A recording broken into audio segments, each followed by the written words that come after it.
Ngayong araw ay may susugod na mga ralyesa. Ito. Narinig po ba ko dyan? Dito sa Batang ang laban ng Super! Itaas natin ang ating panawagan!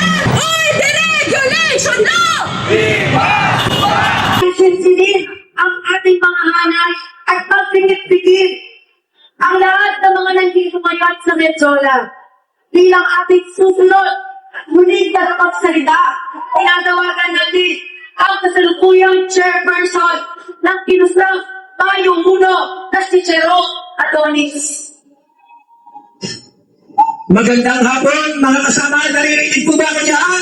Dito sa Batang dito ba sa Kandakaluyan? Naririnig ba ako? Diyan po sa aking harapan. Kung naririnig niyo ako, ibig sabihin sasagot kayo.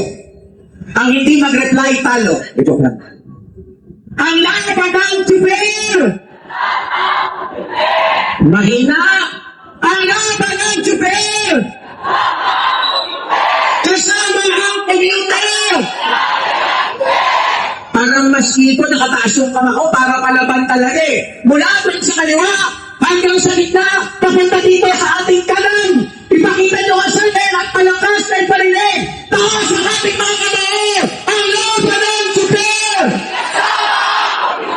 Kasama ang commuter! Mga kasama, mga kabataan, kapwa ng gagaya at mga super, ngayong araw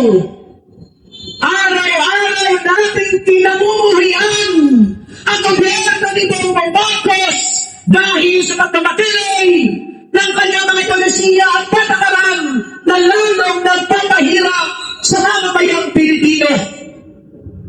Mga kasama, gusto ko lang maintindihan ng ating mga kababayan bakit ba tayo ay nasasadla sa ganitong kahirapan at kagutuman. Una sa lahat, marindaling kinukong nila ang numero unong mamamatay tayo, kaaway ng mundo, kaaway ng uling manggagawa, ang imperialismo ng Estados Unidos na ginigera ang bayan ng Iran. Pinagpupugaya natin ang mamamayan ng Iran, pagtindig laban sa panggigera ng imperialismo ng Estados Unidos. Kaya hamuin natin ang makabuhilan ng makatarungang paglaban ng Iran. Dapat lubatan ang mga Pilipino. Dapat tumindig ang mga Pilipino. Lalaban ba tayo? Lalaban ba ang mamamayang Pilipino? Lalaban ba tayo laban sa gayang agresyon ng US? Lalaban ba natin ang layanan ni Bongbong Marcos? Tama lang mga kasama. Kung ang mga kapatid natin super, ang sagot sa oil price shock ay welga. Kami mga manggagawa sa makalapit na Mayo 1 dahil patuloy na binabarat ang sahit. Ang sagot namin sa pagbabarat sa sahit ay welga kami! Welga kami! Welga kami! Ang sagot namin sa nagpapatuloy na kontraptualisasyon at pagsupil sa aming karapatan sa pag-uwian, wala pang iba kung hindi welga. At sa paparating na Mayo 1, isang buwan na lamang, sasalagayin ng tayuhang protesta ang gobyerno ni Bongbong Marcos na duta ng imperialismo ng Estados Unidos. Mga kasama, sa gitna ng napakalupit na pang-ekonomiko, pang-politika, pang-kultura at militar na krisis sa ating bayan, lalong inilalagay sa pinakamatibay, pinakamaspok na isunan natin ang panlipunang pagbabago. Habang hinihiling natin na dapat i-rollback ang presyo ng produktong petrolyo, ibasura ang VAT at excise tax, itaas ang sahit, ibaba ang presyo ng pangunahing bilihin.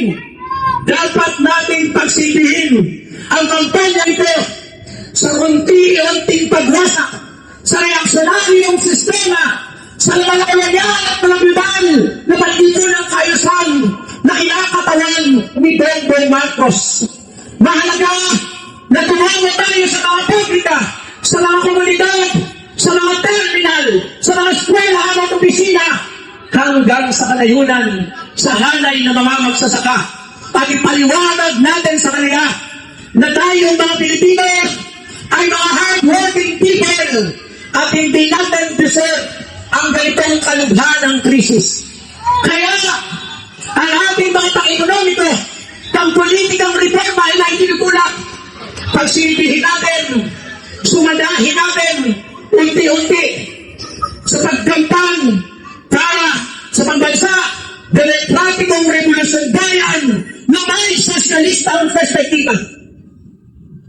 Ang krisis na ito, walang ibang tutuwahan kung hindi pinipuwersa tayo ng sistema na lumaban. Lalaban ba tayo? Wala tayong choice. Kaya yung mga nagdadalawang isip dyan, no? Yung mga kababayan natin ng FW, nakikipagpatintero para magtamaan ng bomba.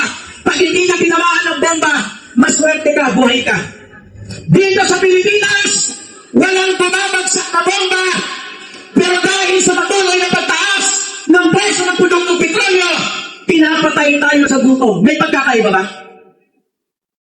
Nagbigay ng ayuda si Bongbong, 5,000. Sa totoo lang, ang nayudahan niya, yung malalaking korporasyon na iyakas siya, pinagaan pa sa mga driver.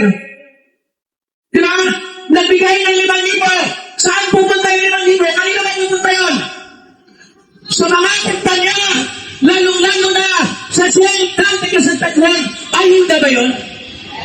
Tulong ba yun? Punyeta ka, Marcos! Hayop ka, Marcos! Wala kang kwenta! Kinamimurihan ka namin! Araw-araw ka namin itinatakwil! Pero dahil alam namin na hindi ka aalis sa Malacanang, pues, hintayin mo ang dalilong ng mga mayang Pilipino mula sa kalayunan papunta sa kalansuran. At sa araw na ganap na ang aming lakas, kapimbina ng bilang na pakikibaka at ang pakikibaka sa parlamento, sigurado, kakalad ka rin ka namin sa Malacanang. Kakalad ka rin namin ang lahat ng may utang na dugo, ang may krimen sa mga mayang Pilipino. Kaya mga kasama, ano bang hirap ang pinagdadaanan natin? Laban lang. Pag napagod, magpahinga tayo, pero kinabukasan, laban pa rin tayo. Tinatanggap pa natin ang haka na yun.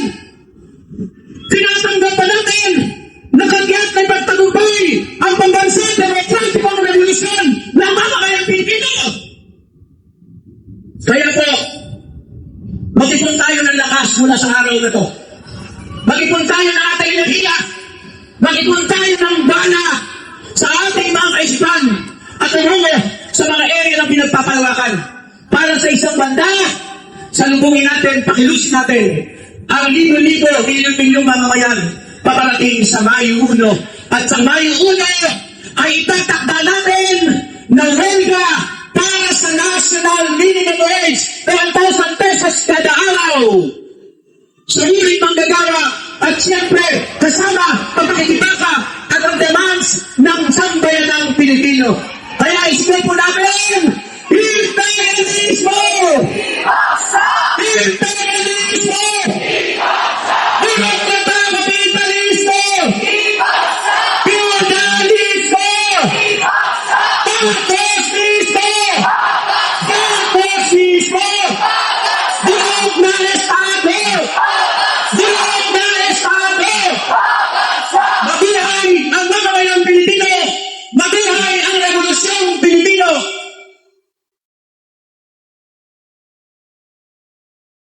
So nandito tayo guys sa Mindiola, napakaraming ralyesta ang sumali sa Kilos Protesta ngayong araw.